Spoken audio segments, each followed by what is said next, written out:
Hello, this is Kristen Wambach. Thank you for joining me this evening on my podcast, Intentional Now. It's going to be good. I'm looking forward to it. Been busy actually putting my thoughts together to talk with you tonight.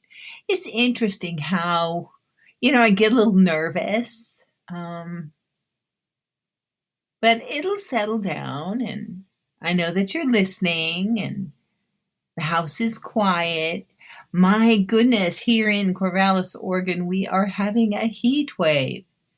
It's, let me see, June 26th, and we topped our thermostat today. Thermostat, thermometer, both of them. We topped them over 100 degrees. Whoo, hoo, hoo. Had the air conditioning on today. My goodness. Okay, well, I'm going to get started here.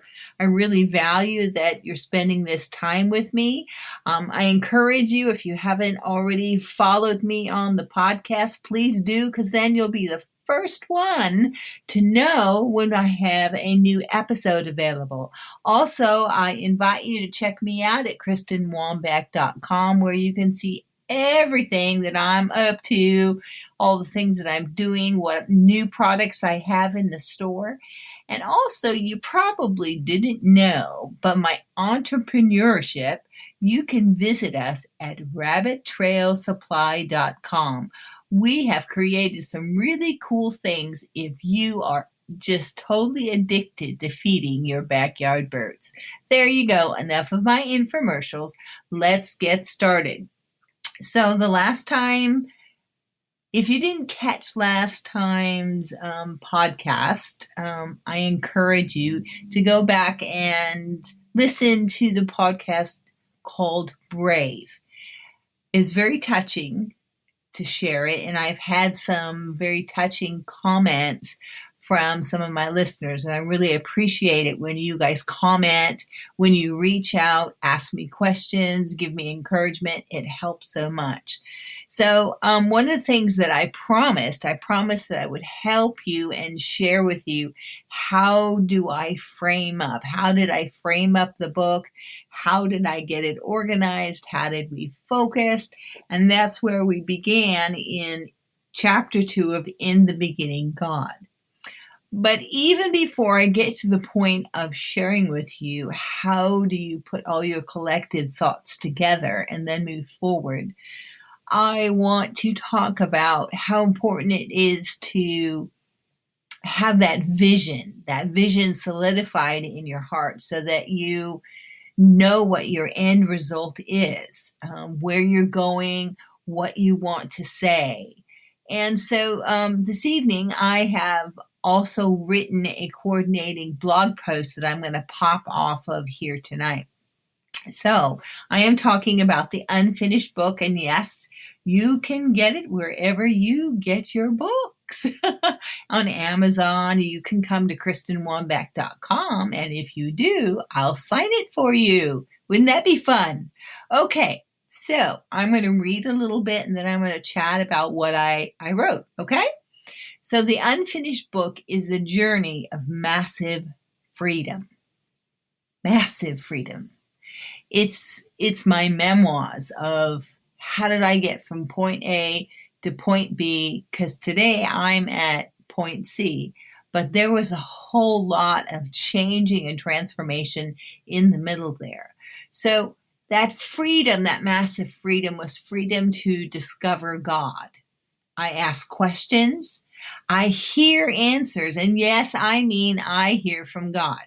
That is so important that we're able to hear from God. And then I talked about how my path redefines the word church, what church meant to me. What is church anyway? It's a community of like-minded individuals gathered around a purpose, right? What is the purpose of church? Well, that's a really good question. I'm glad you asked. What is the reason you attend church? Or what is the reason why you don't attend church? Or what is the reason why you don't attend church anymore? So What's the reason we attend church? To find help, to know our destiny and our purpose, to know God, right? Those are great answers. Well, why do you want to know God? Because I love him. Great answer. Great answer. Of course you love him, but why do you love him? Because he touched me and he changed me. Bingo! Yay! Ding, ding, ding, ding. Okay, so that's exactly it. Because he touched us. We had an encounter with him, and he touched us, and we changed in that moment. So he changed me because he changed himself first, from deity to man. Do some people say that he gave up his deity when he walked out his ministry as man on the earth? Did he? Jesus was and still is God in the flesh. Jesus was and still is the essence of all goodness. Jesus was and is sacrificed flesh, seated at the right hand of the Father. Yes, he never left that position. He was our example. He is our example, fully man and seated in heavenly places. Now, back to church. You can kind of see my question here, where I'm going with this. So, what is the reason we go to church? Or what was the reason that I went to church? To develop an intimate relationship with God, right? Good. Why do we want to know God? Because something in us desires change, right? I know that is the reason why I finally came back into his loving arms, because I needed to make some changes. Well, Jesus' sacrifice changed the effects of sin and death, right? Are you changed? Am I changed? Jesus' resurrection changed the effects of... let me ask that again. I can say it. Jesus' resurrection changed the effects of raising things from the dead, right? Are you changed? Am I changed? So when we go to church, what is raised from the dead? You and me, right? If you or myself and everything about you, your mindsets, wholeness, relationship, fulfillment, and success, is a process of being raised from the dead, that is the definition of resurrection.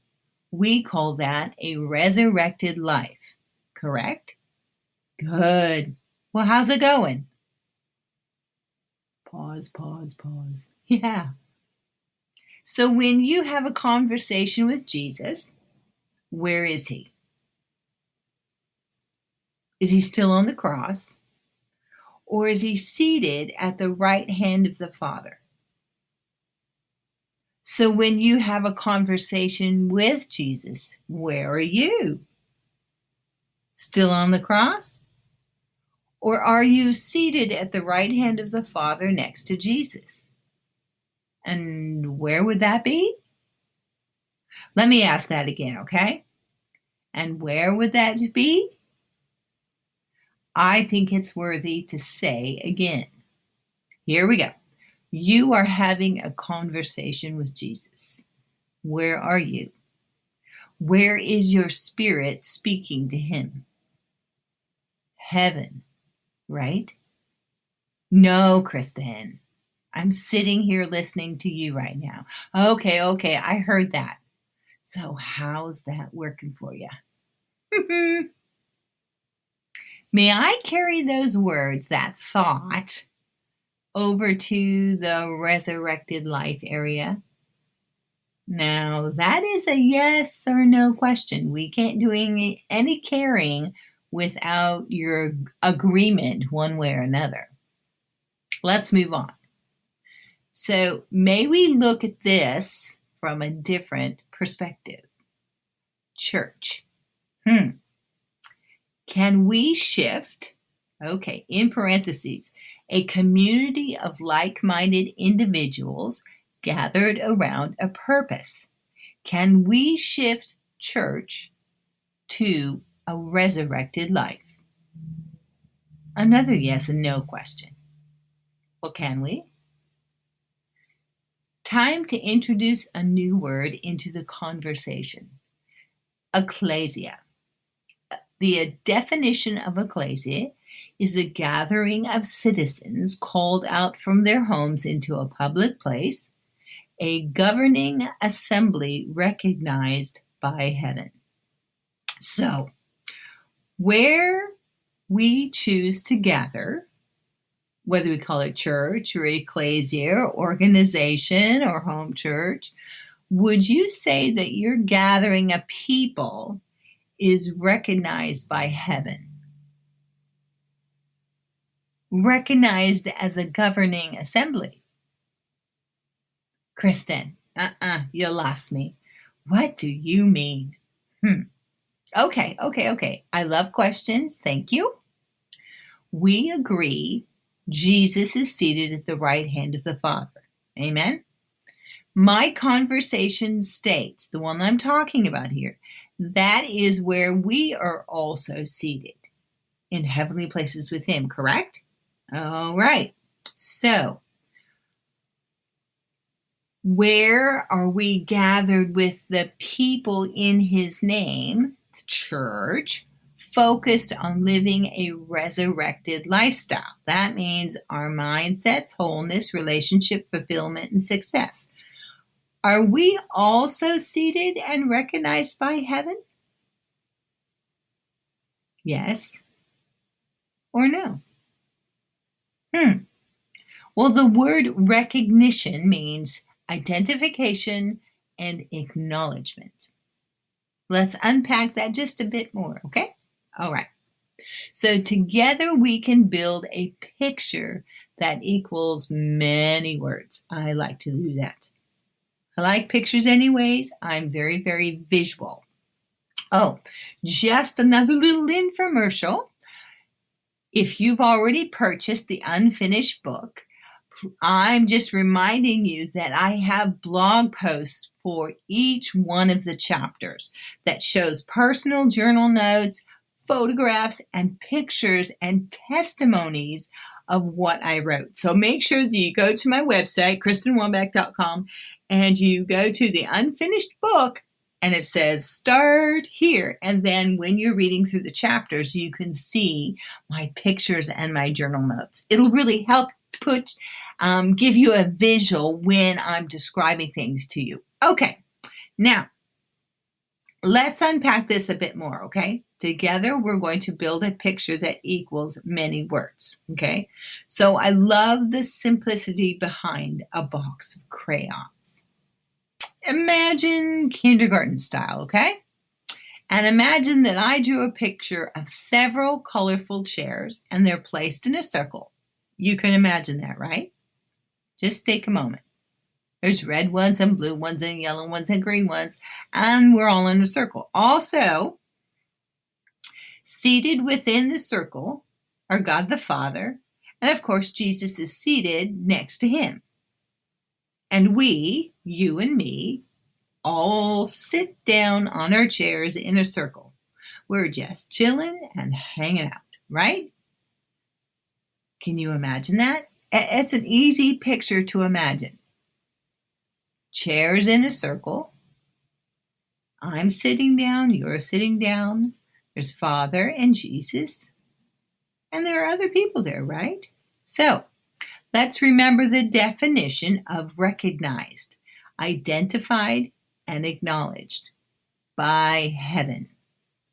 In crayon terms, my seat has my name on it.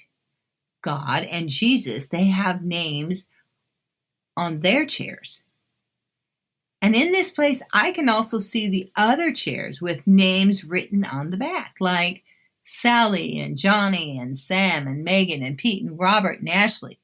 Well, those are just fictitious names that I wrote down for this podcast. But maybe that is your name. So, church, those are all the people that we gather with. And they're seated in this circle, seated in a chair. So, do you see where I'm going with all this? Okay. So, I made a choice to hang out with his kids in a gathering. Church. Maybe you also have been a part of a gathering. Well, why?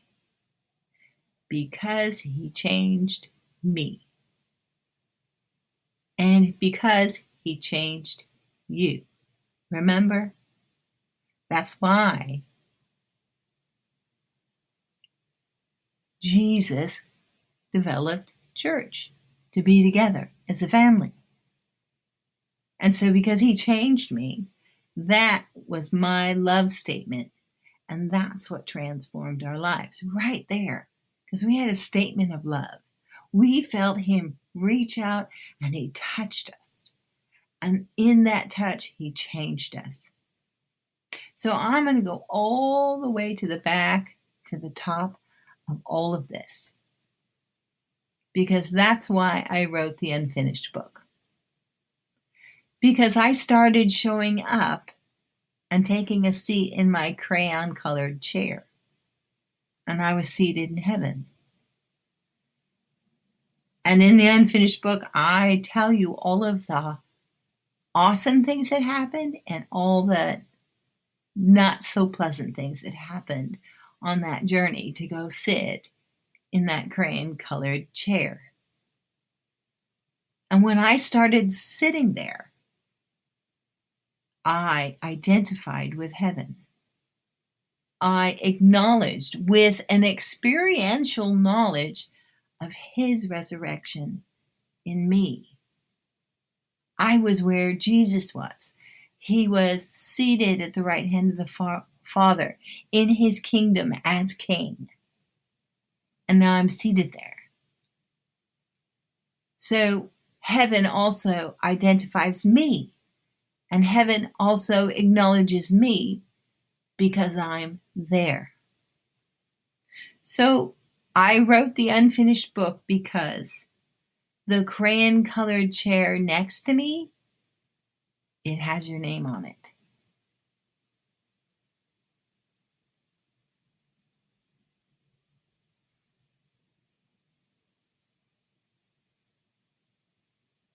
That's quite a statement, isn't it?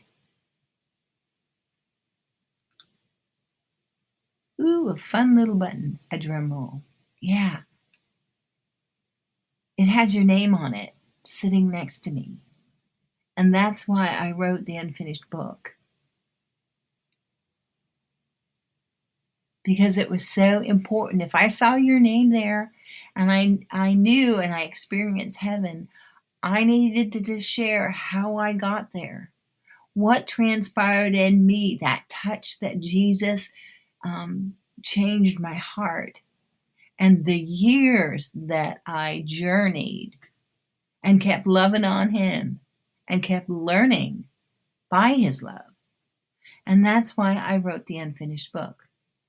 I wrote it because I don't want anybody not to know that they have a place seated in heaven. They have a crayon-colored chair right there with me and Jesus and God and the Holy Spirit.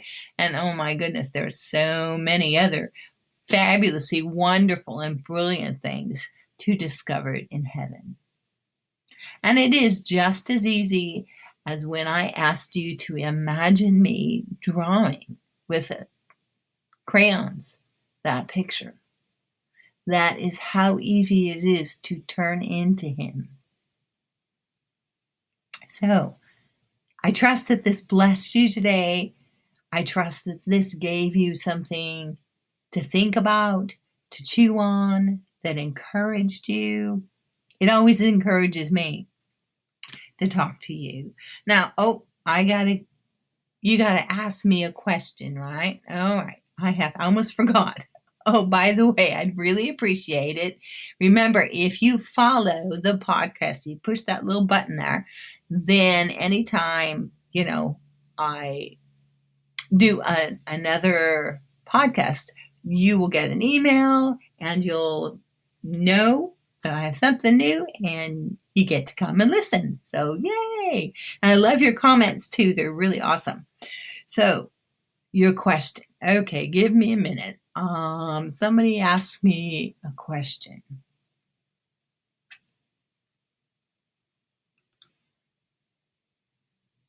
Okay, this is the question I heard. Kristen, how did you learn to see in the Spirit?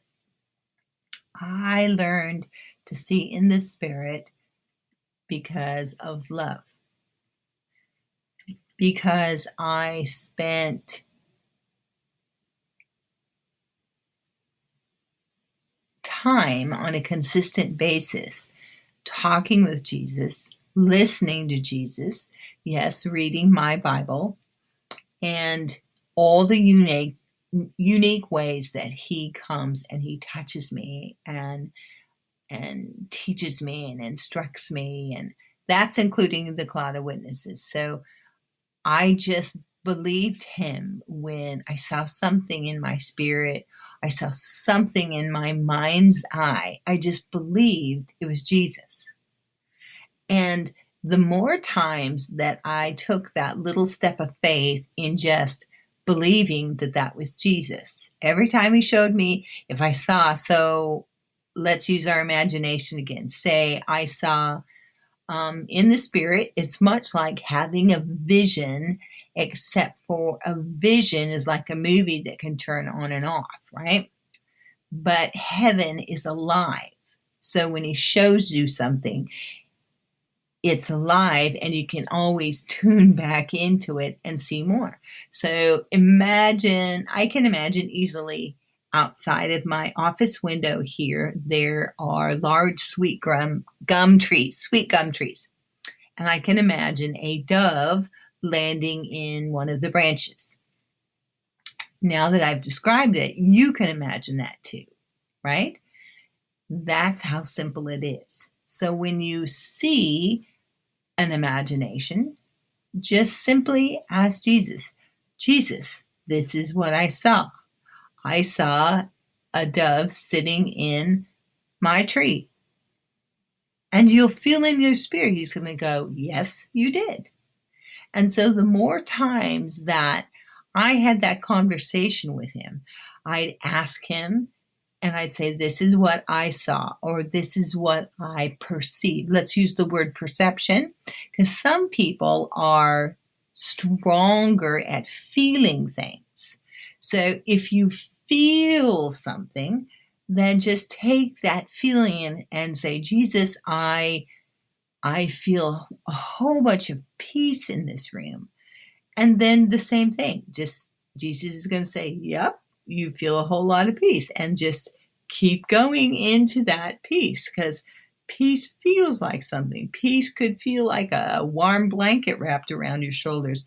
Peace could feel like walking on the beach and feeling the small waves just kiss your ankles as you're walking on the sand. So those things we begin to pick up, and every time we take that and we perceive it, and we ask Jesus, this is what I perceived. And he's going to say, yes. And then you can say, okay, what do you mean by this? How does this work? What is its purpose? And you just continue to ask questions. When you ask questions, and then you ponder, and then you stop and you listen, then you begin to grow. And your ear begins to grow as well, because it learns to listen, and it develops as a muscle as well. So that is how I began to see. I just always asked him. Okay. Well, this has been really good tonight. Tomorrow's supposed to be, I think, 114 here. Woo, doggy. I really appreciate you spending this 25 minutes of your valuable time with me. I'm just going to give you a little bit of a drum roll. Where'd it go? I have a drum roll here. Dun, da, da. Yay, I have a drum roll because I am working on a course. So it's a secret, but I'm just got a little drum roll and I'm really excited about it. So if you haven't yet purchased the unfinished book, I just invite you. If you purchase one through me on my website, then I would be most honored to sign it for you. So you have a very good evening. You have a very good day, and I bless you. I bless you to see. I bless you to hear. I bless you to love God. I bless you to ask God a whole bunch of questions. I bless you if you're writing a book. You just go for it. And we'll talk again next time, and I will share next time, I promise, on how I saw the unfinished book. I saw it in the spirit. I saw it in heaven. And from that point, Jesus began to develop each portion of it in my heart. It was really pretty exciting. So you have a great evening, and I'll talk to you soon. Don't forget to follow me. Bye.